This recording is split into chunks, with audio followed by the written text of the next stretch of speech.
Mr. Chairman, I move that the Board of Supervisors come out of closed session and reconvene in open session. Is there a second? Second. And a second, is there any discussion? All those in favor, aye. Aye. Opposed, no.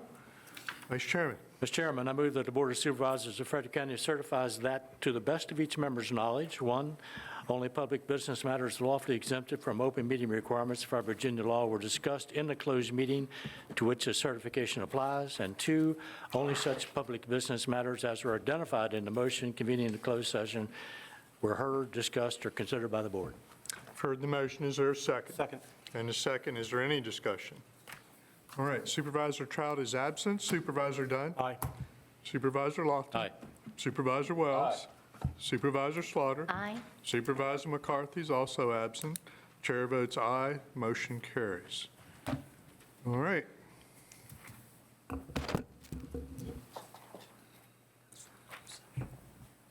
Where are we going to put it on the agenda? Where do you want it? Okay.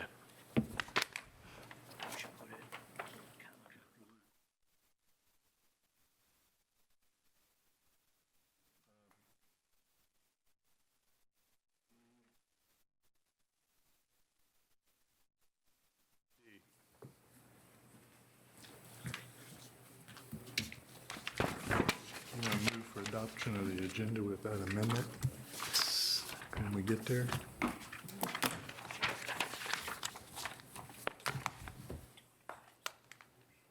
Yes.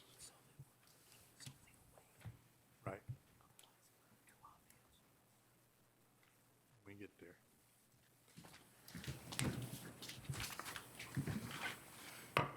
All right, call the regular meeting to order. Apologize for the delay, busy agenda. We're very fortunate to have Pastor Ross Halbersma with us this evening to deliver an invocation, and thank you very much, sir, for being with us. Will you please stand?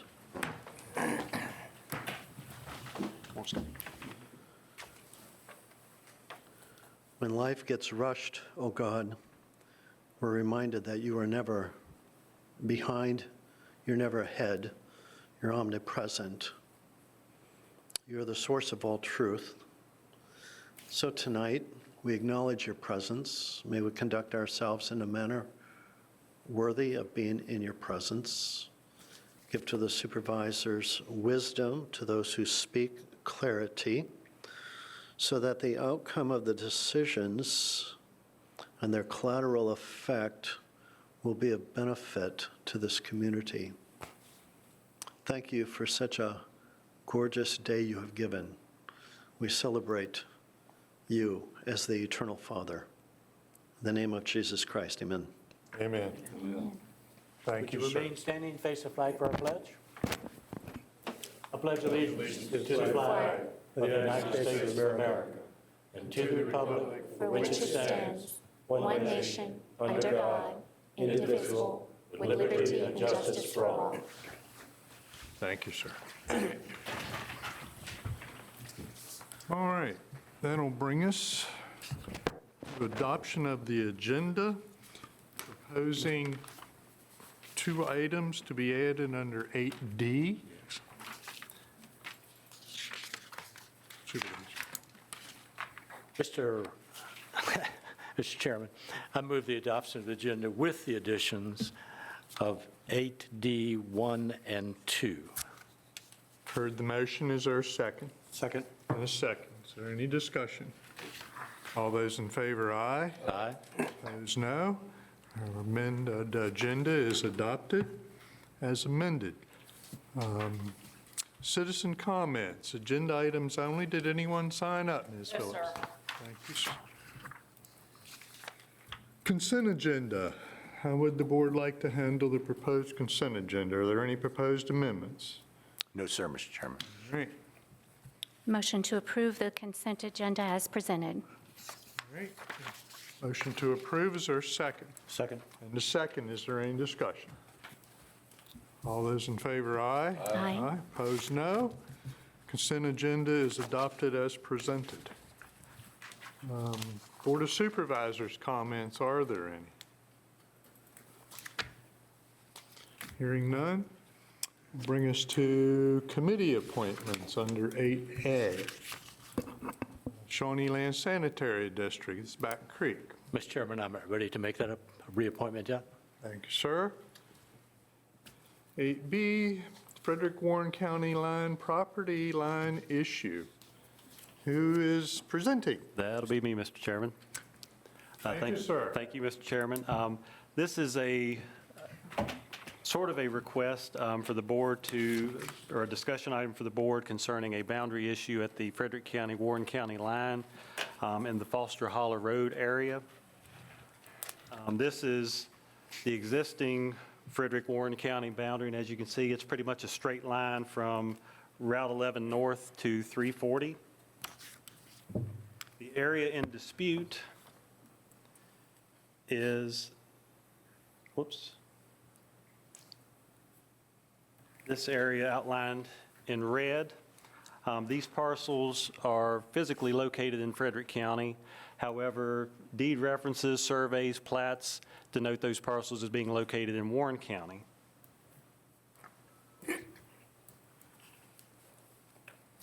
And then this is GIS data. The data at the bottom of the screen was provided to us by Warren County. As you can see, there were some subdivisions and different lots approved within that parcel compared to Frederick County GIS data.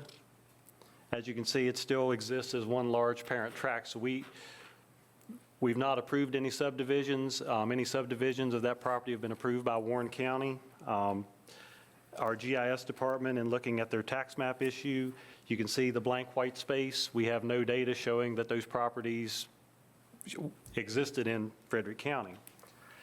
So how did we become aware of this issue? This issue arose due to concerns from the State Board of Elections relative to voting precinct lines around the state. The department wanted to ensure the correct voting district classifications. The particular area in question affects the congressional districts because Warren County is in the 6th district and Frederick County is in the 10th. We were contacted by Warren County administration regarding the parcels and asked to see what information we had in our GIS system regarding the properties. Warren County provided data to us. We compared it to our GIS data. Our data, as you saw previously, shows the parcel as one large parent tract, whereas the Warren County data shows it having been subdivided over the years. Upon further research, we discovered the deeds for the properties designate them specifically as Warren County properties, but they're physically located within Frederick County. As stated previously, the various subdivisions of the original tract were approved by Warren County. The properties are currently being taxed in Warren County. The residents of the affected properties vote in Warren County, receive services from Warren County, and their children have, because most of them have grown, have attended schools in Warren County. So we had discussions with the Warren County and Frederick County administration, and it was decided that we would contract with Marsh and Legg land surveyors to complete a meets and bounds survey of the Warren-Frederick line in that area. So Marsh and Legg determined the location of the line based on a recorded description, and this is a copy of their survey. And if I'm not mistaken, I believe the accuracy of this survey, and I'll show you where the county line, if I can get this to work. Whoops.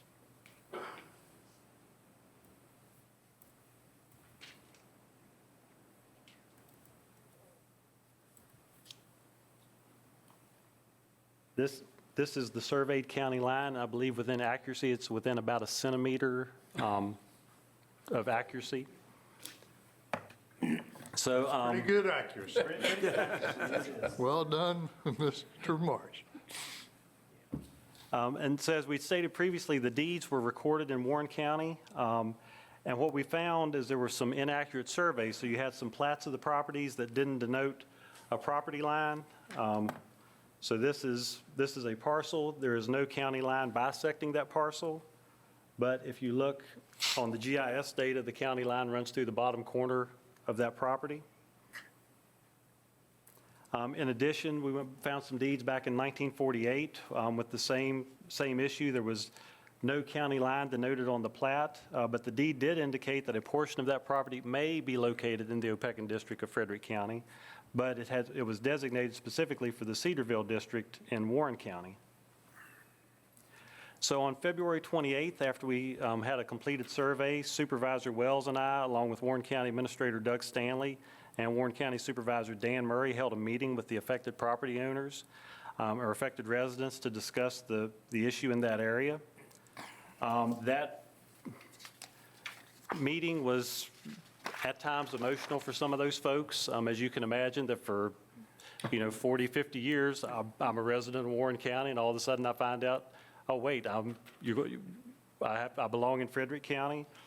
There was one lady at the meeting who, her child was grown now, but she had expressed that she had a child with educational special needs. She had always thought she was in Warren County.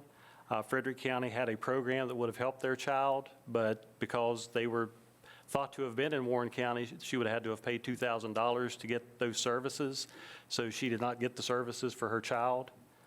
So as we discussed the issue with the residents, and people became a bit more emotional and I guess attached to their home place and their identity as Warren County.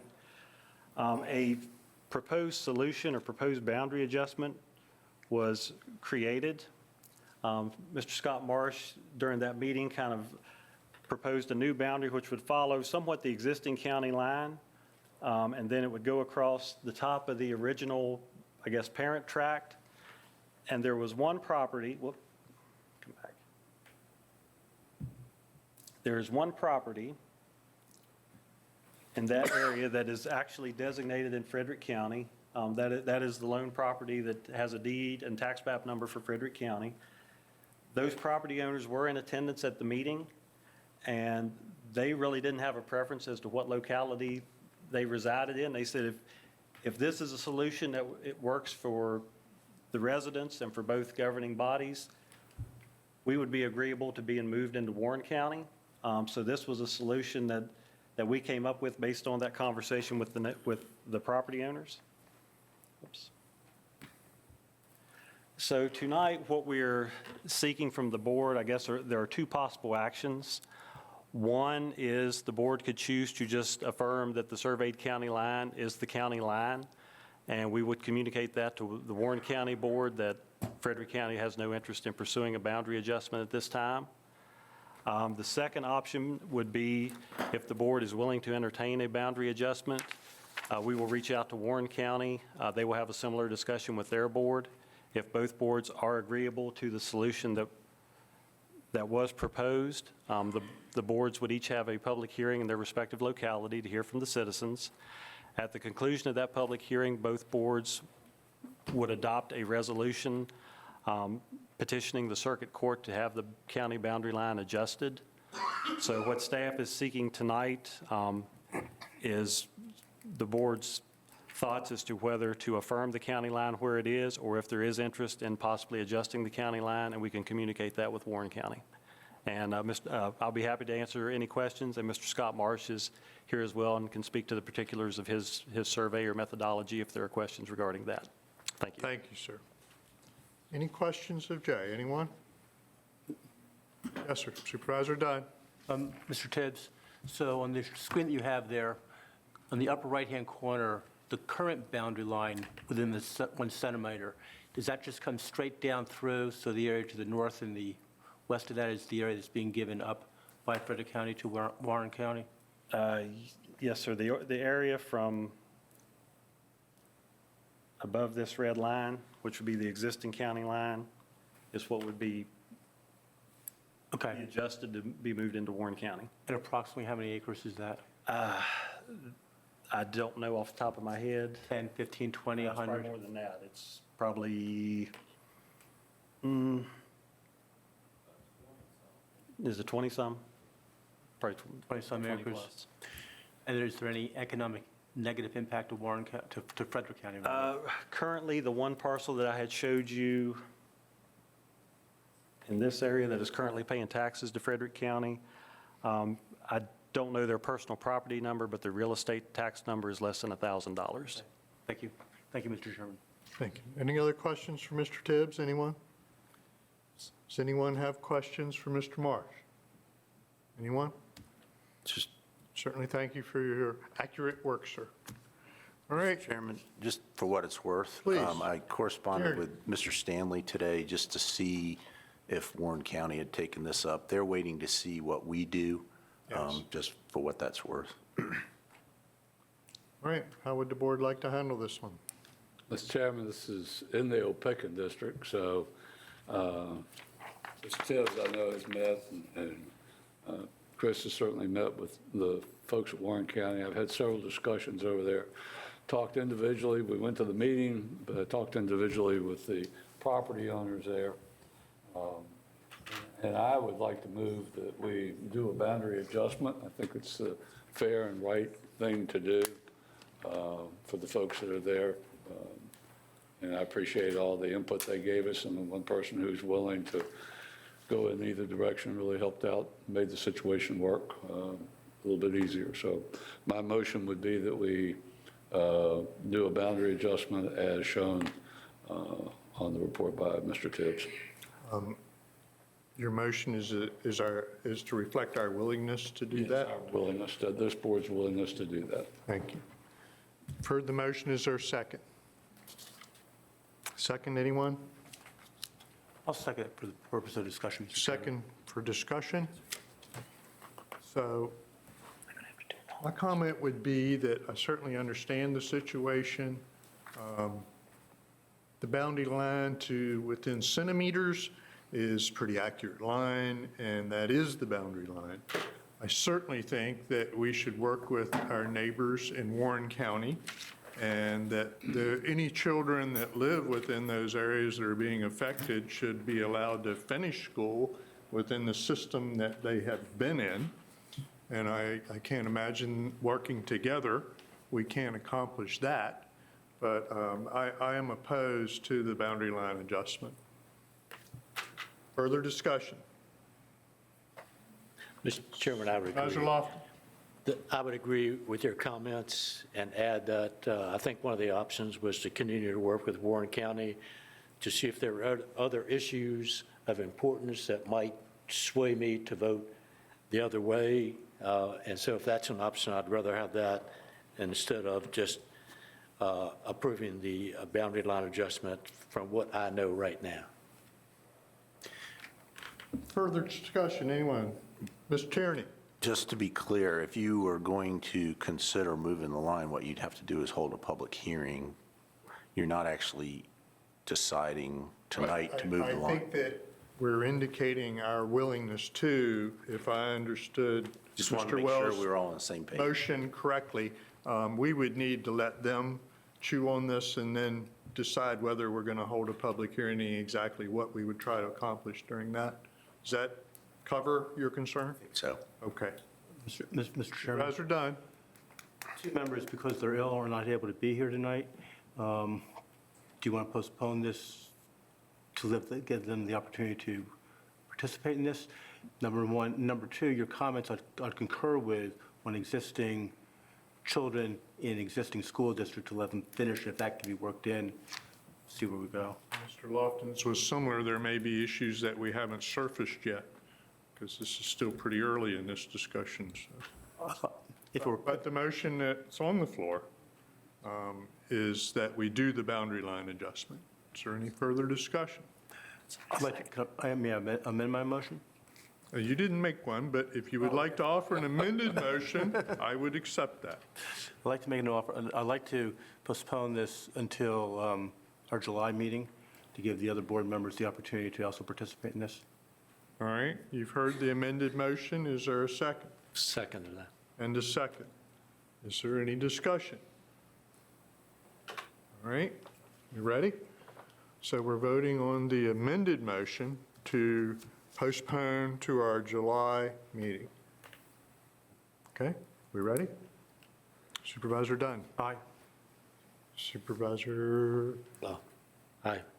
Lofton, yes. Supervisor Wells?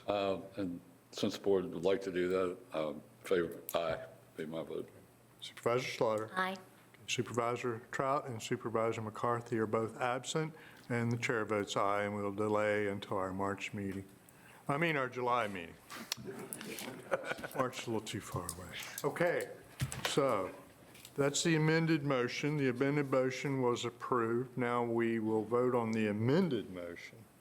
I thought we just voted on the amended. We did. It supersedes now the original motion. How about if I just withdraw my original motion?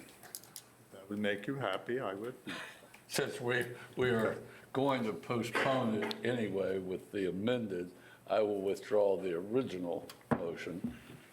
Okay, accepted. So we'll, And I'll withdraw my second. Discussion. I'll withdraw my second. Okay? and so we will proceed to item number 8C, a reduction offset of Frederick Water's debt obligation. And that's me again, Mr. Chairman. Mr. Tibbs. This is a request for a reduction or offset to a Frederick Water debt obligation.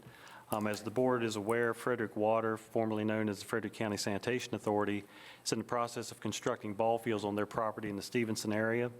These ball fields are to be replacements for the current county-operated fields at Clearbrook Park. As you also know, Carmoose, per the terms of our lease agreement with them for the existing Clearbrook ball fields, has exercised their option to terminate that lease and has provided us with the requisite notice, and the county will be vacating the existing ball fields in November of 2019.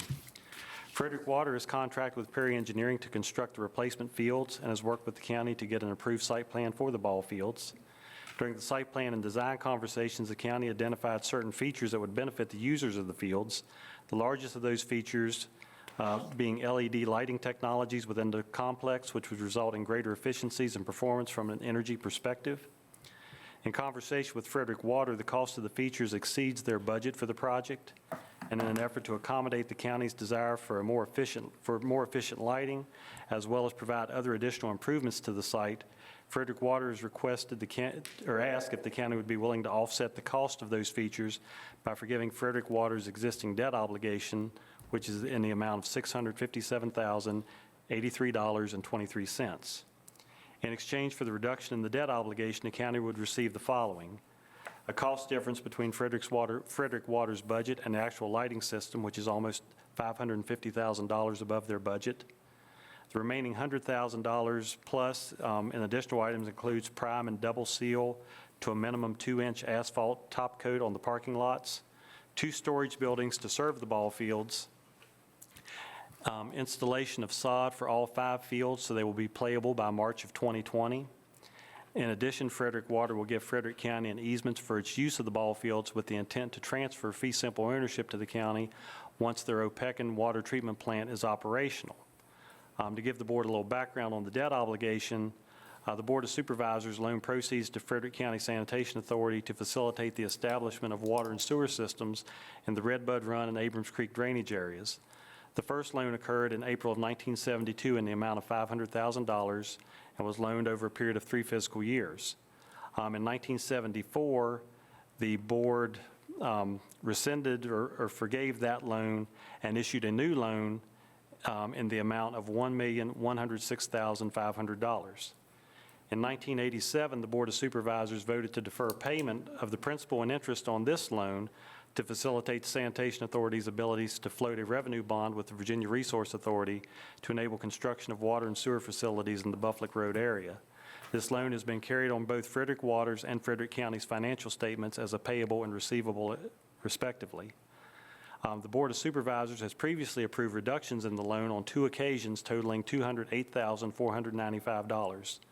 The first reduction was for tap fees for the National Guard Armory totaling $130,000, which occurred in December 2008. The second reduction was for tap fees for the Round Hill Fire Station totaling $77,856, which occurred in August 2015. It is staff's recommendation that the board authorize forgiveness of this debt to offset the cost associated with the lighting and supporting facilities at the replacement Clearbrook ball fields. Included in your agenda this evening was a draft agreement between the county and Frederick Water that outlined the terms of the forgiveness. Frederick Water has reviewed the draft agreement and is agreeable to the terms, so staff would be seeking board approval of the agreement and authorization for the county administrator to sign it on behalf of the county. Questions of Mr. Tibbs, anyone? Question. Supervisor Lofton. Several questions.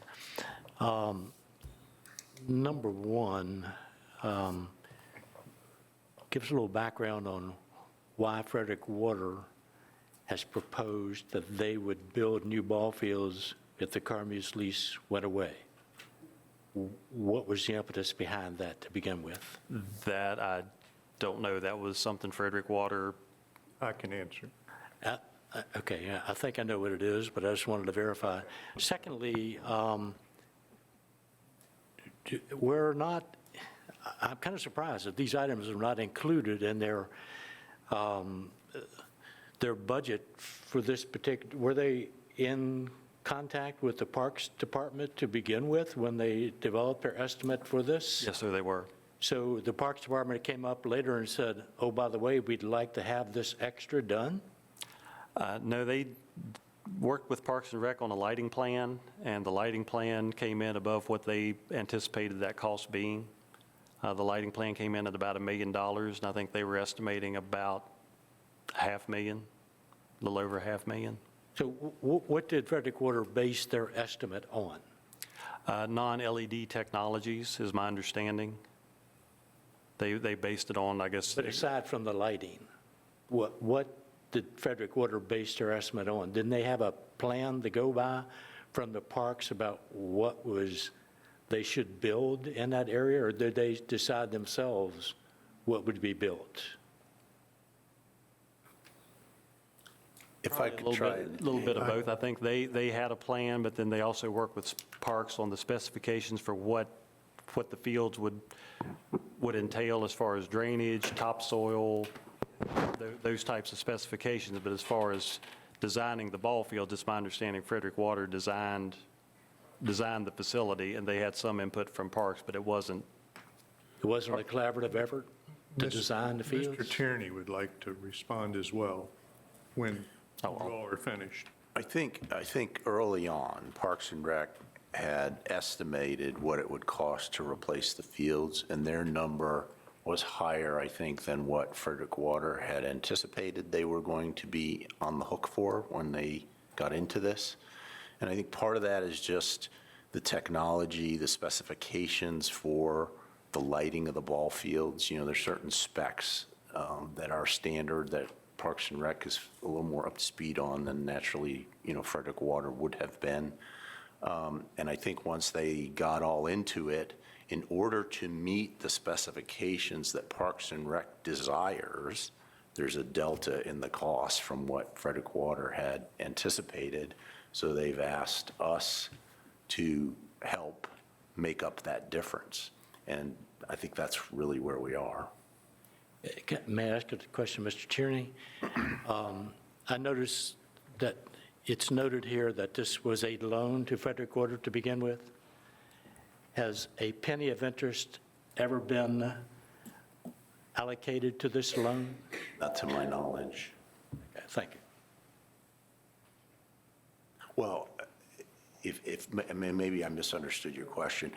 Interest did compound on that loan for a number of years, but in the agreement, it was capped at some point. So it's not still accruing interest. But I didn't know if you asked me if interest had paid or had accrued. I didn't. They occurred with paid neither principal nor interest, but I'm just wondering if any interest had accrued. Interest to did this loan. accrue up to a point, but to my knowledge, there's been no payments made on the loan. So the 657 doesn't acknowledge any accrued interest. It does. The original loan, I think, was $500,000. Well, it was Actually, it was over $1.1 million. Was the 1.1. Yeah, 1.1 million. There were some payments made over the years up to about 1987. Then they came to the board and asked for a deferral because they were pursuing some other financing, and they felt the payments that were being made to the county would be helpful in trying to secure the VRA financing for the Buffalo Run project. And at that time, the board was agreeable to deferring those payments. But since 1987, we don't know that any interest has accrued to this money that is owed, allocated to that? I would have to check with our finance director, but I don't believe so. Okay, thank you. And I don't know the answer to that one either. But the difference, the delta between what they expected is partially because there are 5 fields instead of 4.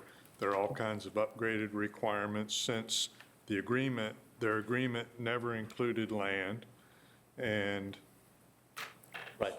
My point being that Frederick Water has had this loan, and it appears for the last 30 years, no interest has been accruing on this loan. And if you would think of the interest that would have accrued on this loan, that we county shouldn't have to forgive any of the loan if in fact that interest had been accruing on the loan. Well, and a prior board action parked that, as well as the interest calculation, so. If I could Go offer. ahead, yes, sir? This is it's a very unusual set of circumstances, obviously. There was an agreement, as most of us know, between Carmoose and Frederick Water, which the county was not a party to.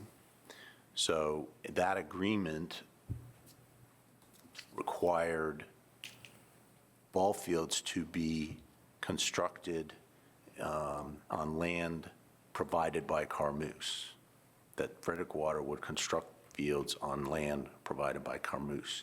As that agreement sort of fell apart, the real loser in that would have been Frederick County, because there went our replacement ball fields. So from at least my perspective, and my perspective alone, Frederick Water kind of took the high road, I think, and said, well, we will build you fields, but we can't require them to. They really owe us no obligation in paper that we could legally enforce. It's really just them, in my opinion, taking the moral high ground, saying, well, we had a commitment to build you fields, so we'll do that.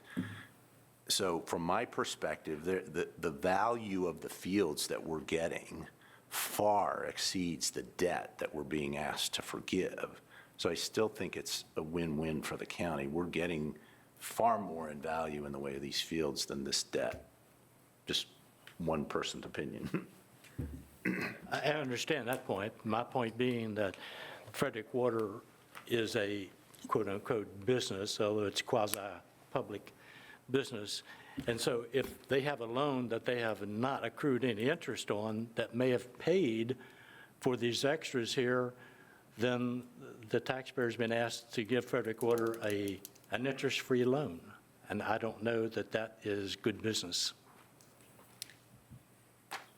Further discussion, anyone? Supervisor Dunn. Mr. Chairman, Supervisor Slaughter. I asked about the interest rate on this loan, and Mr. Tibbs had provided some information that in 1987, the $657,000 balance, as I understood it, the interest rate was 5%. So you're looking at about $32,000 a year worth of interest for ball fields that roughly, as I understood, were in the neighborhood of about a $3 million project. So if you did the math calculations from 87 current, it would appear that the county would come out further ahead than what Frederick Water would have been asked to pay, just based on the information that I've received. Further discussion, anyone?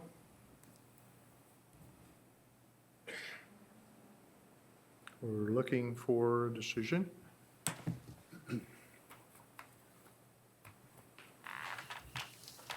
Are we willing to offer to forgive and enter into the agreement?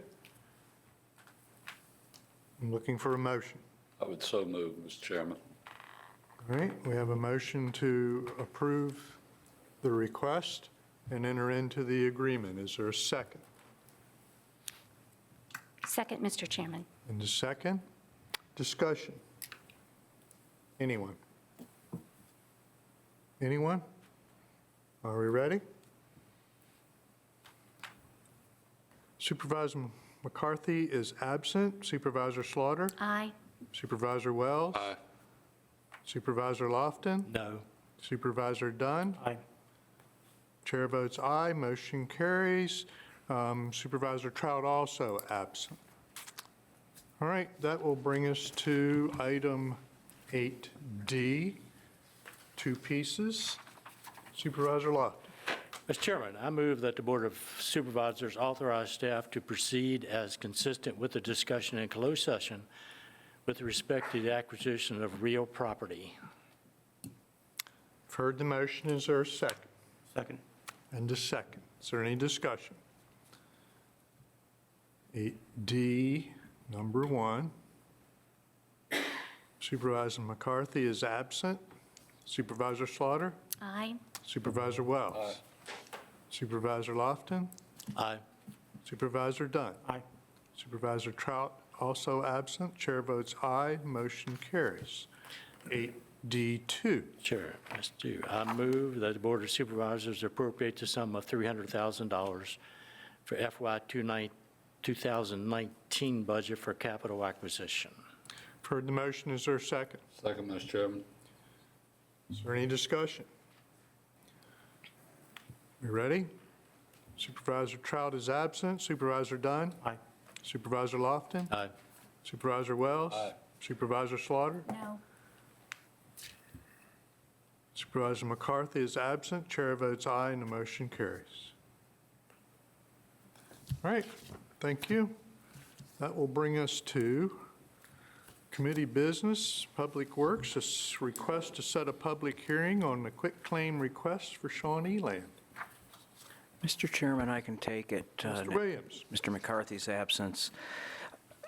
This is a situation where a individual purchased a lot in Shawnee Land based upon the prior owner's deed, the prior owner having received their deed from the original developer of Shawnee Land. But as it turns out, the subdivision of that portion of Shawnee Land where this lot would be located never created that lot, yet the developer back in 1960-something conveyed the lot to the owner at the time, and then more recently, within the past year, the heirs of that owner sold it to the current individual who has, needless to say, felt a little put out by the fact that apparently the land never existed as a separate lot. The area over which the land exists is part of the open space that was in Shawnee Land that was conveyed to the county back in the late 1980s from, I believe that was from Holoas. The taxes on this lot were paid all the way through. What happened was when the original deed conveying the lot, although it didn't technically exist, was recorded, the Commissioner of Revenue's office at the time created it on the tax system. Bills got sent, taxpayers paid the bills, and our records show that, the records we have show that the taxes were always paid on the lot. So everybody thought that the lot separately existed, but on paper it really didn't, and technically there's no legal claim to it by the owners as against the county. So the current owner has requested a deed from the county for the lot. The proposed action would be for the county to issue the owner a quitclaim deed in exchange for an agreement that the owner would not make any claim, obviously, from the county for taxes paid during the time it didn't exist as an official separate lot. This matter was approved by, or recommended for approval by the Public Works Committee, and the action for the board would be to schedule a public hearing on this. Questions of Mr. Williams, anyone? Anyone? So the quitclaim is going to The current, person other than the person who's paid the taxes all these years? they've both actually paid the taxes. The person who paid the taxes all these years, and now the new owner has come in, and I believe she's paid one tax bill. And her name is, last name is Larick. Okay. And I apologize, I don't have her first name in front of me. It's okay. All right, how would the board like to handle this one? The request is to send it to public hearing. Mr. Chairman, Mr. Lofton. I move that board set a public hearing on the disposition of county interest, any county interest in Shawnee Land tax parcel number 49A04-1-K-19, lot 19. Heard the motion, is there a second? Second. Is there any discussion? All those in favor, aye? Aye. Opposed, no? We'll forward that to public hearing. Development impact model.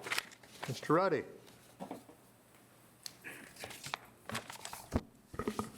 Thank you very much, Mr. Chairman, members of the Board of Supervisors.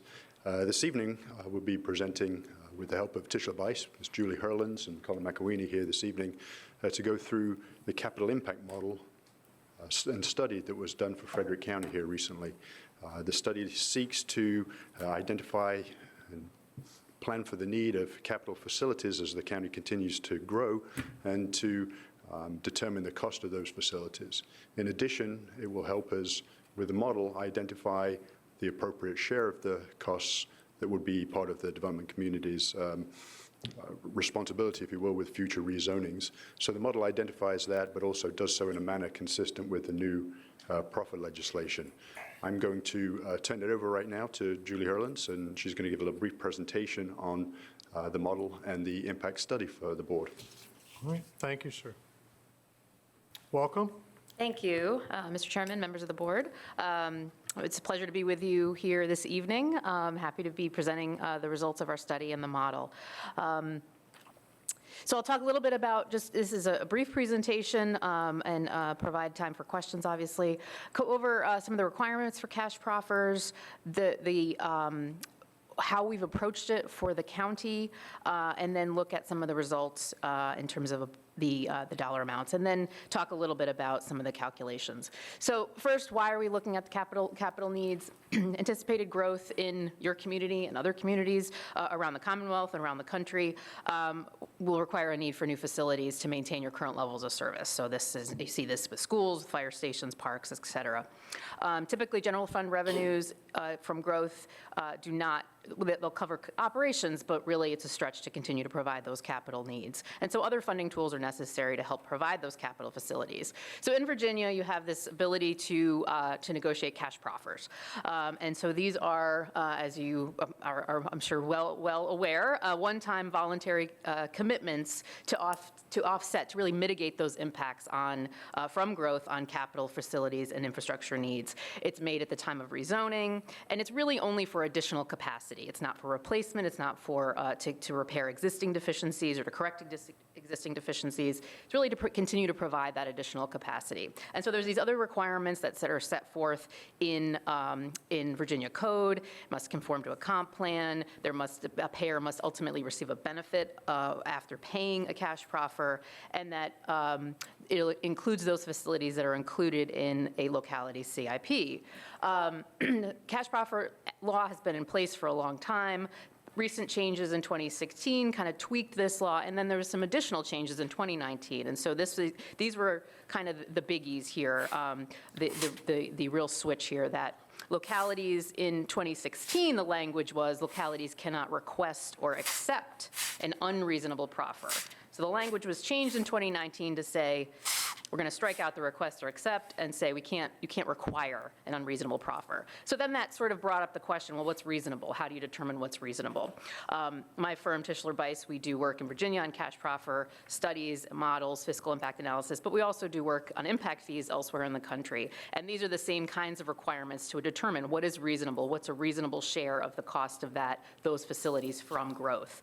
And so these are the kinds of things that we look that are specified in the law and that are pretty common in other typical kinds of studies as well. So it has to be driven from residential development, and the cash proffer law is specific on residential development only. Has to be collected for an impact at an off-site facility. A benefit needs to be received, again, from the collection of the proffer, and that there is a need in excess of the existing capacity that's in the ground today. And so that there are capacity needs today. The new growth is going to drive a need for additional capacity. So these new requirements have led several Virginia communities to look to a new approach that has kind of a dual purpose. One is to come up with that static number, what's the capital impact, what's that cost, and then also to come up with a dynamic tool to identify a case-by-case on rezoning's capacity. So we would argue, and we have done studies prior to the change in the legislation, that cash proffers have always been expected to be roughly proportional and meet all of these needs. And so what is different now is this existing capacity test, and this is the use of the model. And so, as Mr. Reddy stated, we have a study that's sort of the static snapshot in time. What's the capital cost to provide? What's the cost to the county to provide this additional capacity? And then a tool that the county staff can use to identify what are those specific needs from a rezoning application, what are those costs. And the model itself it looks at sort of the gamut, all the capital impacts. So there's cash proffer eligible categories and then non-cash proffer eligible categories. And I'll just highlight a little bit about this. Also, just by way of a point of information, the county will house the model and will update it themselves annually every July with base year information, and then the student enrollment numbers, which is a key piece of information that sets those utilization factors with enrollment to capacity numbers. So the categories that are included in the model, I mentioned they're both sort of two sets. One is the cash proffer eligible categories that are specified in the Virginia Code, so public schools, parks and recreation, and then public safety with those subcategories underneath, sheriff, fire and rescue, animal protection. And then we also include other capital improvement categories or capital facility categories that the county builds and provides to its citizens, but are not eligible for cash proffer collection, again, per the code, per the law. And those are libraries, general government facilities, this type of space, courts facilities, environmental services, which are transfer stations, and solid waste facilities. This isn't meant to really see the detail, but this is just to give you a flavor of the model and how the model will be utilized by staff. Very user-friendly, a one-page input page of the name of the project, where it's located. We've looked at service areas, and I'll just talk briefly about this toward the end of the presentation. And then the parameters, the specifications for the development project, inputted onto one page, and then get to an output that says, okay, what's the capital needs that are triggered by this development? And again, it's looking across the board, so there's sort of this full capital impact. What's the portion that's cash proffer eligible, and then of that, what's the portion that's where there's a capacity trigger? And so there's a bottom line finding of a total dollar amount and then a cost per housing unit, which is a familiar way to think about the cash proffer amount.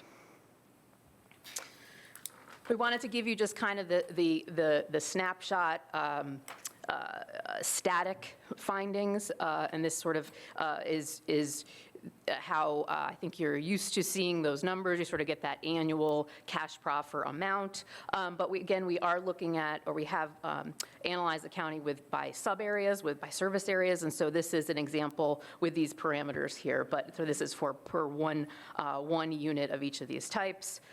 Just again, to give you a flavor of point in time what those capital impacts are. So these are the cash proffer eligible categories: schools, parks and rec, public safety, and a cash proffer eligible capital impact shown there in the last column on the right. And then further, the non-cash proffer eligible categories I mentioned before: libraries, general government, courts, environmental services, and then that bottom line number as well by type of unit. And then the grand total here in terms of both of those two categories. Two general categories. So just a little bit, very quickly, in terms of our approach, I did mention the service areas. So part of the requirement of the Virginia Code is to look at those direct benefits. So we've looked at, for different types of capital infrastructure categories, different service areas depending on how the county provides those services and how the county plans for those. So in schools, we are looking at capacity analysis at each level, elementary, middle, and high school, and using the attendance zones for each of the schools to evaluate the capacity. And again, just a flavor of the analysis that goes into it: enrollment compared to capacity at each school, and when those triggers are met, when those capacity needs are met. So that's elementary school, this is middle school, this is high school. And then the other key piece of data here is a student generation rate by type of unit. And so this also is part of this reasonableness of what's the proportionate share off of a housing unit, and that's defined by the student generation rates off of those housing units. So elementary, middle, and high school with a total student generation rate by each type of housing unit. And then a bottom line here, again, snapshot in each of these school attendance zones, what's that capital impact by type of unit. We do the same thing on Parks and Rec, but a little bit differently in terms of the broader service areas, looking at an urban and rural split. And then identifying where those capacity needs are through levels of service analysis and capital planning needs. Again, a snapshot of where those needs are. And then a bottom line cost per capita based on those service areas. Do the same thing on the public safety side, sheriff facilities, and then fire, looking at the fire districts. Again, those existing districts and where there are capacity needs here. And the bottom line cost factors, given the current levels of service for both stations and apparatus. This is apparatus. And then finally, in the public safety side, the animal protection capital impacts as well, and that's included as a component. The other categories are outlined in the report. I'm not going to go through each one of those. They're all outlined in the report. Happy to answer questions about those. And I appreciate your time, and I'm happy to answer questions and have a good discussion. Thank you. Thank you. Questions, anyone? Supervisor Dunn. First of all, thank you very much for your report. We appreciate that. And I have an interest in what you're dealing with. I have a couple questions. Under existing law, if you have a 5% capacity in a school, and you have 4 developers, each of which saying, fine, that 5 capacity is available to me, would your capital impact model account for the fact that if those 4 developments did occur, irrespective of what the law says, that we could have an accurate number of what the cost to the county is? Right, so part of the challenge with the law and the way the law is written is it's an analysis of existing capacity at the time of rezoning. Which would include then existing law, correct? Which would include then the existing law in the example of 5% capacity availability? If at the time of the annual update of the model, and there's an existing 5% capacity, yes, then the capacity trigger is not met. Once that's updated with the enrollment and capacity numbers, and it's shown to be over capacity, ultimately, then it would trigger that cost. I should say too. I just want to clarify, because the model itself will show the capital cost, regardless of whether the capacity is triggered. We will show but the ability, but the cash proffer bottom line cost or dollar value will be capacity triggered. So if I heard you correctly, then in my example here, the 5% capacity, but 4 developers, right. that the model would show the cost, irrespective of if they all use it, but we would know what the cost is if all 4 were built, even though the dollar number might be obviously a lower number. Correct. Okay, that's helpful, and if it gives us the good number, that's a big plus. Second question, on the student capacity, you have up to 3 decimal places, single family, attached, detached, townhouses, et cetera. How accurate are those numbers? I'm not questioning your accuracy, but those numbers affect the end result. And so how accurate are those values? 3.71, 3.76, I'm just, Right. And we do go to 3 digits because of that issue, that it's a big, could be a market difference between a 0.37 or 0.38. But that's local data, that's geocoded data, and that's students on average over the life of a housing unit. So this is a one-time payment at the time of rezoning. It's not paid every time a unit changes hands. So this is over the life of a unit. Those are the numbers of, on average today, the number of students that are coming out of those Okay. types of structures. More questions, Mr. Chairman. When you do this type of analysis, sometimes it's based on a square foot. So we've had projects come and say, fine, X dollars or X cents per square foot, et cetera. Then there's been other analysis to arrive at a number. How close are different analyses? In other words, will different analyses produce the same approximate number within a couple of percentage points? But you're talking about looking at size of housing units versus For type? example, we've had buildings in which they've said, fine, for each unit built, it's 10 cents a square foot, or 50 cents a square foot, or 100 cents a square foot. We've had other situations in which it's been a dollar amount. And I want to make sure I understand your question on the dollar, on the cost. Are you talking about the cost of the development, or? Well, and the cost of the development there shouldn't be a relation to the cash proffer amount, because cash proffer amount is Cost of separate. the impact of that development, let me rephrase that way. Okay. And where would the different numbers be coming from? Let me just rephrase my Yeah. question then. If you use different evaluations on how to arrive at a capital impact cost, irrespective of the method, are you going to come up with approximately the same dollar amount? Yes, yes. Okay. Yeah, and this is our methodologies. There's a few different methodologies to use when looking at these type of analyses. This is on the schools, for instance, is an incremental expansion methodology, and we're looking at what's that current level of service and what's the cost to continue to provide that level of service. If you looked at a plan base, for instance, and you knew you were going to build a school in the future, that cost per seat is the same dollar amount as we're assuming on the incremental. Last question. If you build one house in an area, it's going to have minimal impact upon the surrounding area. But if you build 2,000 houses, there's not only a capital cost, but an increase in operational facilities, whether it's fire and rescue personnel, emergency rescue personnel, sheriffs, et cetera. Is that built into this capital impact? The capital impact model is purely capital costs and purely for additional capacity. So if you build 2,000, if you have 2,000 more homes that are built, and a local volunteer fire station has to buy another ambulance to meet that additional situation, is that type of coverage? The ambulance is in there, the cost of the truck itself is in there, but the cost to staff the truck is not part of this because cash proffers, you're not able to collect on. I understand that. Right. So the cost for new equipment, because of the additional population, though, Correct. would be covered? Correct. Thank you, Mr. Chairman. Sir, other questions, anyone? Supervisor Lofton? Jim, let me clarify something. I think timing is everything. So if a rezoning comes in and the analysis, let's say school capacity, is that this rezoning will result in 15 students going to a high school, and there are 16 available slots in that high school.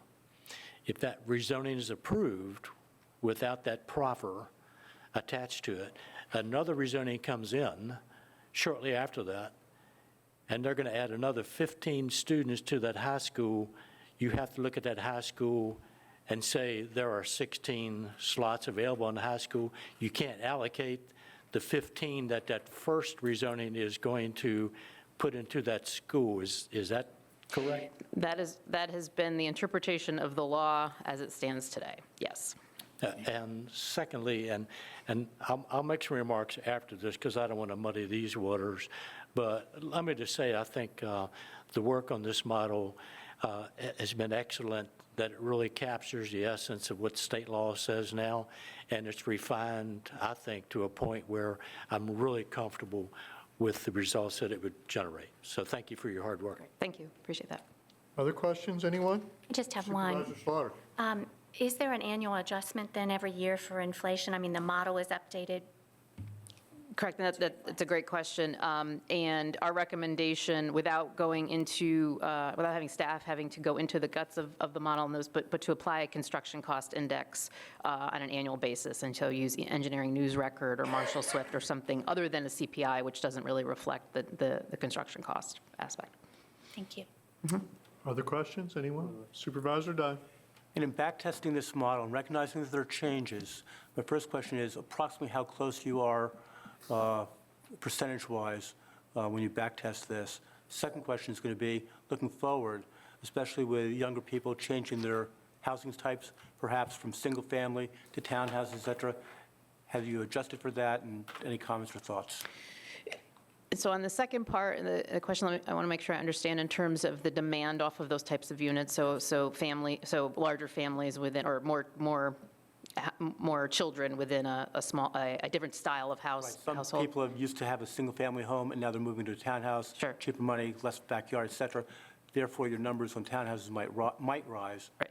And so, It's true, and we have, and so that will be captured with an update that we would recommend to do every 3 to 5 years, and potentially 3 years if things are changing rapidly. so you're updating those. This in general, yes, Okay, thank you. yeah. First question? First question in terms of, give me a The backtesting, and how close have these models been when you backtested against actual Sure. projects that have been developed? Right, and that's also a good question. We've had a long history with the one particular jurisdiction in Virginia that has used a fiscal impact model. It's a little bit different than this model, but has been in place for probably 20 years.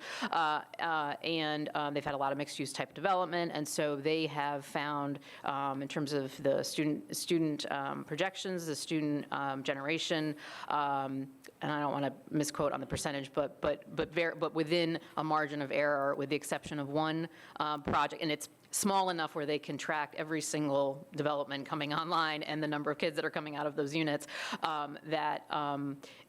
with one exception where a project was approved as a condo development and then was converted to a apartment building with large units, with 3 and 4 bedroom units, or 2 bedrooms and den and 3 units and den, that had many more students than they anticipated, given that it was a different product type that ended up getting built. But can you give me, is it within, I'm putting it on the spot, but if you can't do that, maybe you can get back to us. I mean, within 5 percentage points, 3 percentage points, 1 yes. percentage point? Within, I would say within, I can get back to you, but it was less than 5%. Okay, and Less than 5%. if you can, I'd appreciate that. Thank you, Mr. Chairman. Anyone else? Any other questions? Thank you very much. We Okay. certainly appreciate it. Great, thank you, appreciate it. Have a good evening. How would the board like to handle this one?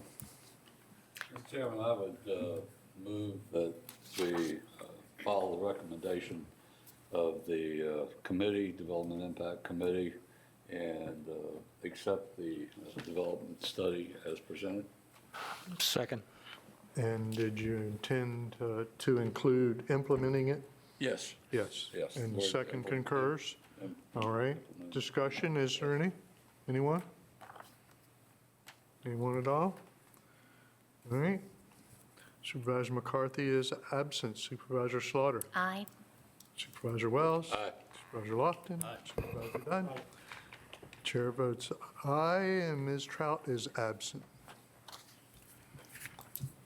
That will bring us to public hearings. Public hearing, the first public hearing is 10A, Outdoor Festival Permit Request. Who's presenting? I'll get that, Mr. Chairman. Thank you, sir. This is a request for an outdoor festival permit submitted by Tyler Wakeman. It's for a Peak Leaf Music Festival to be held October 19th from 12 to 8 p.m. The location is at the corner of Valley Pike and State Route 634, Middletown, Virginia. I don't know if there's someone, oh, yeah, I'm sorry. There's the applicant's here if you have detailed questions of regarding the nature of the event. All right.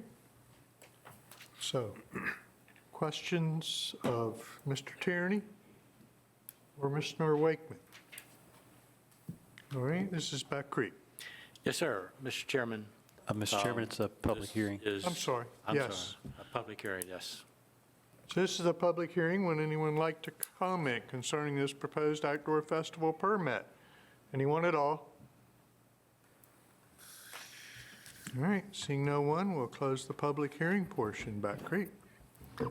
Mr. Chairman, this is not the first festival of this kind there, and I have not heard any complaints from the operation of this festival, so I would move to approve the outdoor festival permit request of Tyler Wakeman for the Peak Leaf Music and Brewers Festival.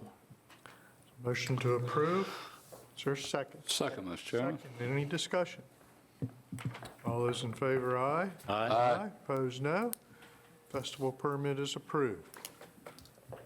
Bring us to 10B, Cable Television Franchise Agreement of Comcast. That'll be me, Mr. Chairman. Sir, Mr. Tibbs. Mr. Chairman, as the board knows, Comcast has an existing non-exclusive cable franchise to operate within Frederick County.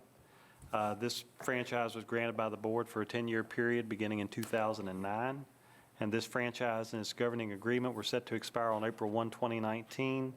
The Board of Supervisors at its March 13th meeting, at the request of Comcast, granted a 90-day extension to the existing agreements, which will expire June 30th of 2019. Staff has been in negotiations with Comcast and has negotiated the renewal terms for the proposed agreement that would grant Comcast a non-exclusive franchise to provide cable television service within Frederick County for a period of 10 years. Some of the terms of the proposed renewal include, probably the biggest one is a decreased density requirement from our current density of 30 homes per linear mile to 25 homes per linear mile. And in addition, Comcast has agreed to conduct a feasibility study of an area with at least 20 homes per square mile, which is very different than what we have under our soon-to-expire franchise agreement.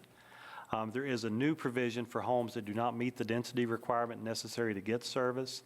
Those homeowners would have to pay for the running of cable beyond 275 feet from the line. This provision did not exist in our previous franchise agreement, but as folks have encountered with Comcast that there is a cost associated, I think this just helps to provide some limits or some information to the consumers that if you're beyond a certain limit, you will have to pay, and it kind of sets the parameter of what that limit would be as far as distance from the line. In addition, we have the option now for high-definition output for the county cable channels following a 3-year waiting period.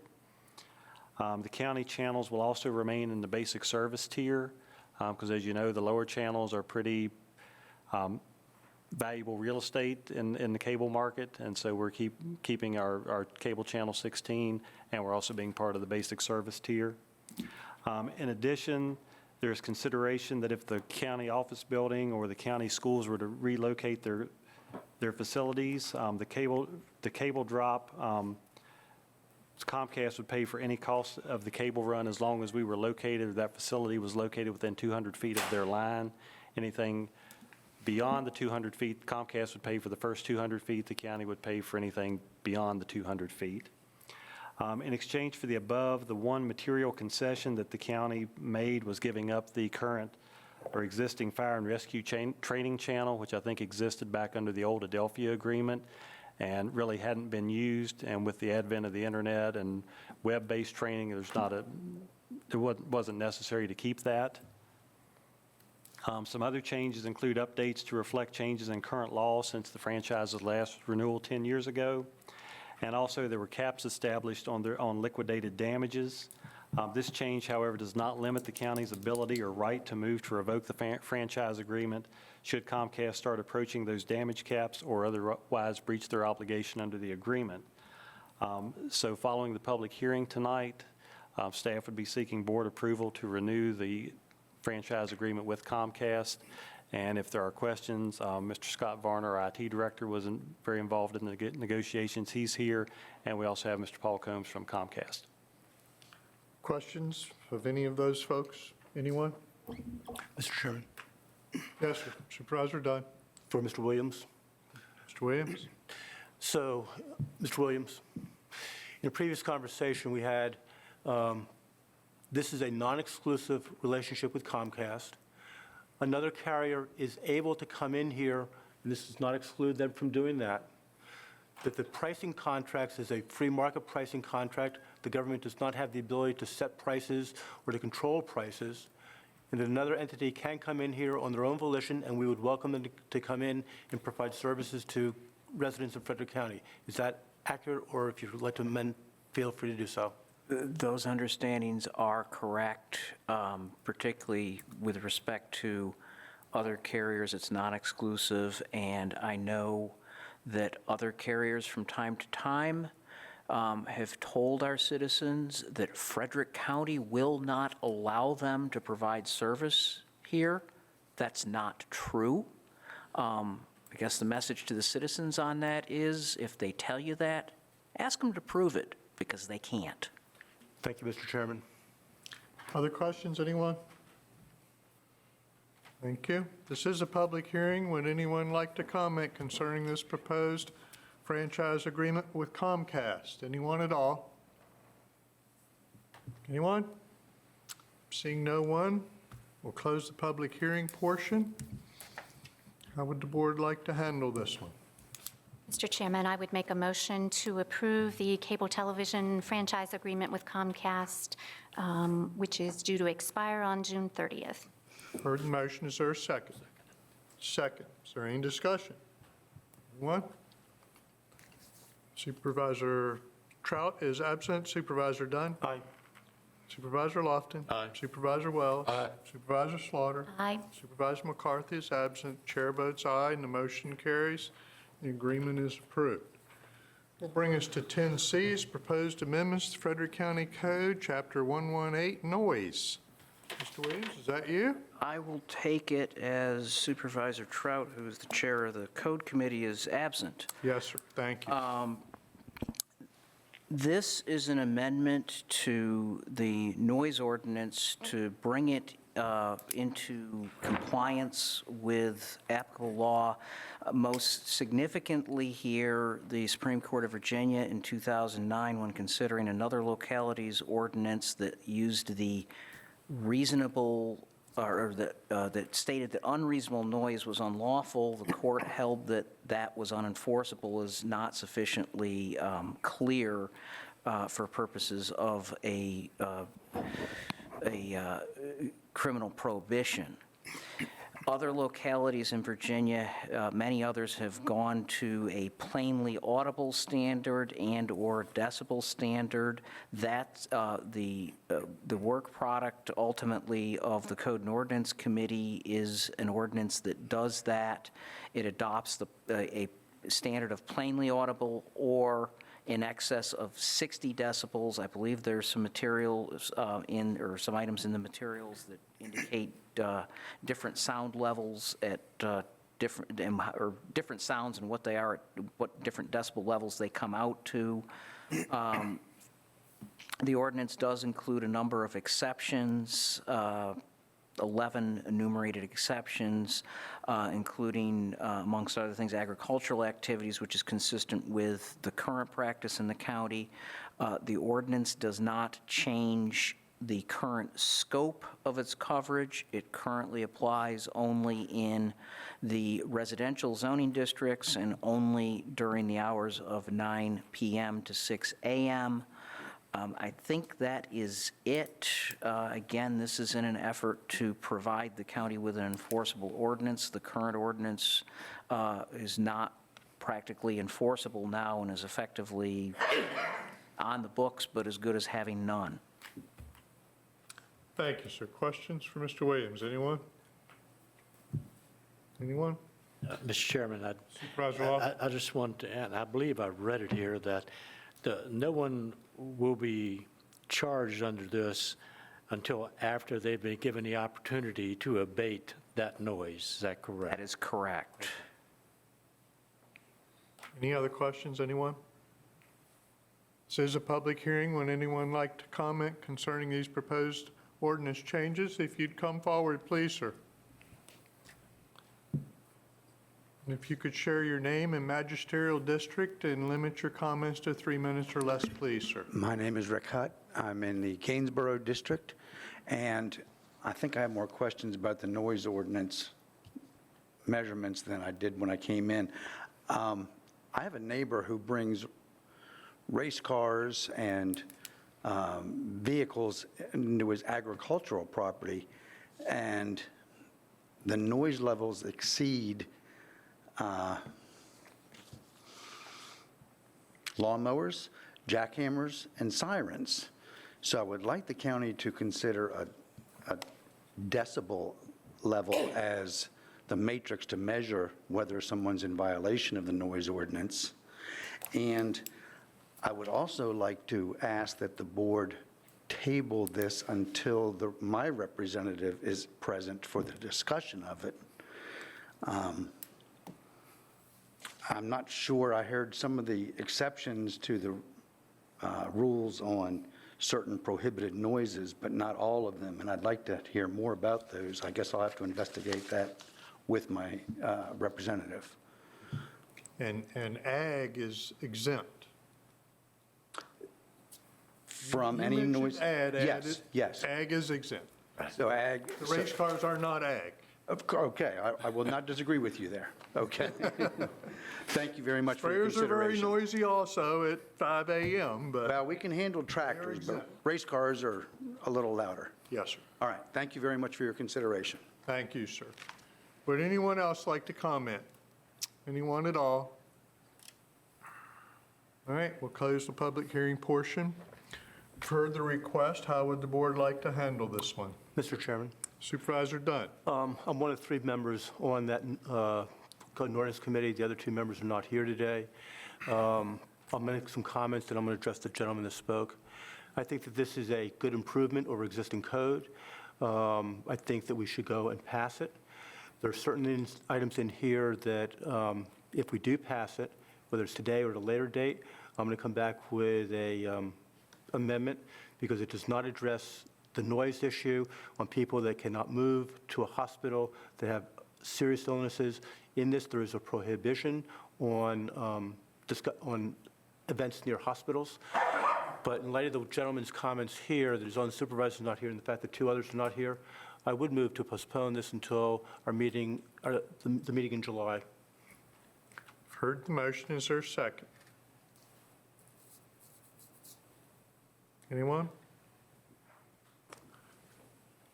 All right, I'm sorry, sir, your motion will die for lack of a second. How would the board like to handle this one? Mr. Chairman, Supervisor Dunn. if it dies for lack of a second, then I would just make a motion to approve as discussed. Motion is to approve as presented. Is there a second? Second, Mr. Chairman. And a second. Discussion. Is there any? I'll just be back with the comments on the others. I think there has to be, Mr. Chairman, I sincerely think that for those people that are incapacitated in their home and have huge developments occurring behind their home, I mean, you cannot move. And I'm talking about Sovereign Village. I'm talking about developers who would not help in that situation. If those in the development community would like to work with me, I'd love to have that, but that issue needs to be addressed. Further comment, discussion, anyone? No, Mr. Chairman, I would just like to say that I appreciate the Code and Ordinance's work on an amendment or an ordinance that will allow enforceability as it stands now on the county's books. We really have nothing to enforce. So I do appreciate your all's hard work on this. And this does include, I believe, a 60 decibel. 60. 60, yeah, it's a 60 decibel limit, so there is a limitation on that. That's actually very low. Anyway, not now, sir, but in a moment. Come to you. Any further discussion, anyone? Supervisor McCarthy is absent. Supervisor Slaughter. Aye. Supervisor Wells. Aye. Supervisor Lofton. Aye. Supervisor Dunn. Aye. Ms. Trouts is absent, and chair votes aye. The motion carries, and it is adopted. Okay, that brings that one. Same thing again for 10D, proposed amendments, animals and fowl. Mr. Chairman, I'll take Yes, sir. this one as well in Supervisor Trout's Very good. absence. Thank you, sir. This is an amendment to the dog running at large statute to comport with amendments to state law made at the most recent session of the General Assembly. The 2 primary categories of changes were that the General Assembly said that localities shall provide for a civil penalty for dogs running at large in packs. We've interpreted this to mean that that penalty would be in addition to the base penalty, and not that there's the original penalty for a dog running at large and then some other penalty that could be lesser, actually, because right now the penalty is of dog running at large is a misdemeanor. So that there's the supplemental charge that the county could file in the event of dogs running at large in a pack. The other significant change to it was that the state law required an exception for hunting dogs actually engaged in a hunting activity. So the amendment is before you, makes those changes, and I'm certainly available for any questions. Thank you, sir. Questions of Mr. Williams, anyone? Anyone? All right, hearing none. This is a public hearing. Would anyone like to comment concerning these proposed changes? Anyone at all? Seeing no one, we'll close the public hearing portion. How would the board like to handle this one? Mr. Chairman, Supervisor Dunn. I move that we approve as presented. Motion to approve is presented. Is there a second? Second, Mr. Chairman. Second. Is there any discussion? Supervisor McCarthy is absent. Supervisor Slaughter? Aye. Supervisor Wells? Aye. Supervisor Lofton? Aye. Supervisor Dunn? Aye. Supervisor Kraut's absent. Chair votes aye. Motion carries, and the amendment is adopted. All right, that will bring us to Planning Commission business, and there isn't any. Board liaison reports, are there any? None, we'll move forward. It's the opportunity the board has for anyone to comment on any issue. Is there anything that, yes, sir? You need to come to the podium, please, sir.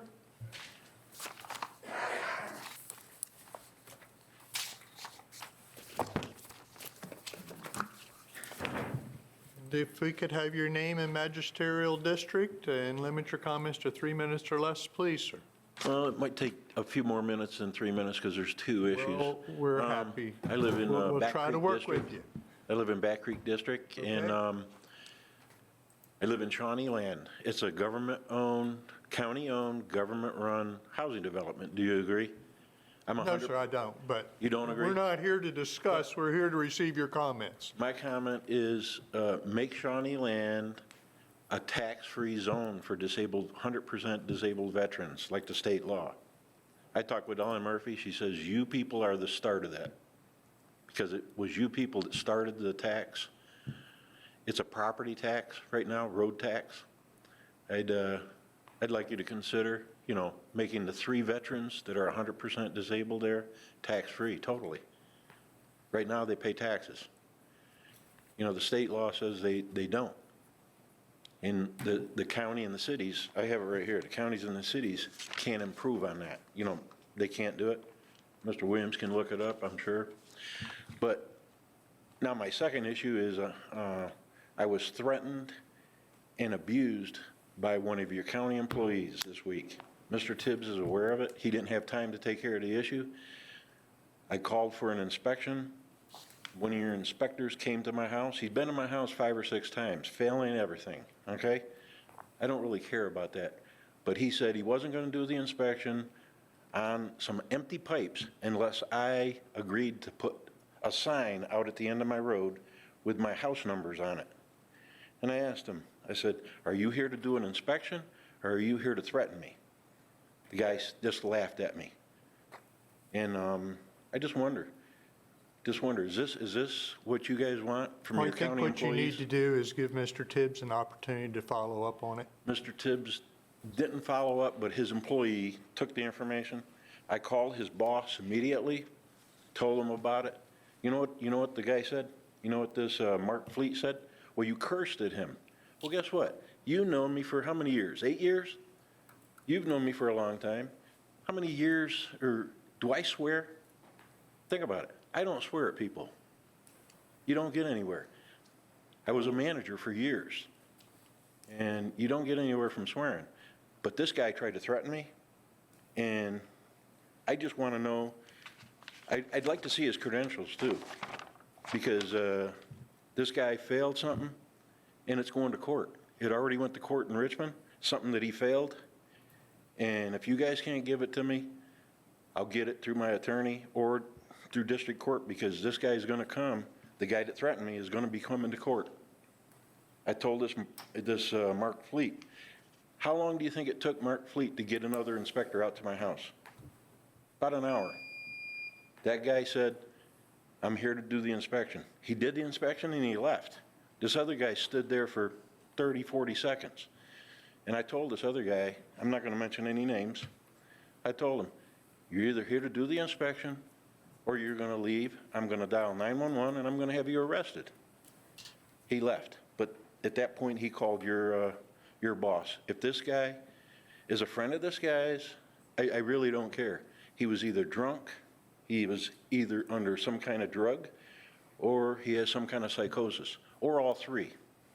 I never allowed people like that around me. And, Well, okay, that's give us all I an got to say. opportunity to follow up, sir. We received your comments. And I'd like to get a credentialing on them. Do you know what credentials are? Well, I can't order that stuff. But you- we've received your comments and we appreciate them. And we Okay. will try to follow up on And that. I'd like to know how, well, I'd just like to know how you want Frederick County employees to treat people. I want them to treat people the same way they would expect to be treated. Oh, this guy didn't. Each time he's to my house, I'm sorry, I can't comment further on it because I don't have any background. I trust your word. And I trust his for helping me break into my car. Brand new 2019 that you can't even break into. Thank you, sir. Until you press a button. Mr. Chairman, Mr. Hunter, I will follow up with you on that. I will follow up with you on that. I called you, Gary, you never called me back. I'll follow up with you. I'll be in touch. All right, is there anyone else that would like to bring anything at all before the board? Anyone? All right. We'll close the public comment portion. Board of Supervisors comments, are there any? Supervisor Lofton? Mr. Chairman, as I said back when we were discussing the development impact model, I do think that the new product is a good product, that it takes into consideration and follows the letter of the, as it stands now, proffer law. However, I do think there is some fallacy to the proffers itself. As you heard me ask the lady who presented that information, it's all about timing. 2 rezonings could come in, and the first rezoning, they don't need to do anything because there is capacity. There's no allocation of that capacity to that school, so the second rezoning comes in, there is no capacity, so they would have to offer up proffers. Secondly, in Back Creek District alone, just recently, several rural preservation developments have been approved, and rural preservation is about right. So there's at least 20 lots out there that will offer no proffers because they're not asked to offer any proffers or any capital monies toward improvements that might have to be made, and they, in fact, could take up the capacity that might be existing in those schools that someone else would have to come by and buy that capacity. Also, we have the 5-acre by right in the rural areas. Again, there's no method for collecting any money for that. And so my fear is that with this proffer legislation, it may push developers to look for rural preservation areas, to develop 5-acre lots in the agricultural land of the county, knowing that they can save the proffer monies that would have to be put up by their development. And so I do think that needs to be addressed more fully, more completely, other than looking at it myopically just through the proffer rezoning legislation. That's all. Other comments, anyone? Mr. Chairman, Yes. responding to Mr. Lofton's comments, I'm under the impression that this would include and would accommodate the additional items, whether it's by right, et cetera. So you'd have a good number on what the impact to the county is, irrespective of what is allowed or not allowed by law. You'd have a good number that if a farmer has 20 houses and he goes and develops those 20 houses, that the capital impact on the county would be reflected in that. I could be wrong. but- Calculated, but it does not qualify for profit. That's correct. It would be, that's correct. It would be calculated, doesn't qualify, but we would know then what the calculation was and what available proffers are. You would know what's killing you. Right. Yeah. And therefore, Mr. Lofton, work with me to change the law. Yes. Yes, sir. All right. Anyone else? All right, Vice Chairman, would you take us back into closed session, please, sir? Mr. Chairman, I move that the Board of Supervisors of Frederick County enter a closed session pursuant to Virginia Code Section 2.2-3711A1 for the annual evaluation of the county attorney and the county administrator. All right, you've heard the motion. Is there a second? Second. Second. All those in favor, aye. Aye. Aye. Opposed, no. Unanimous. We'll proceed back into closed session. Yes, sir? Would you like to join us?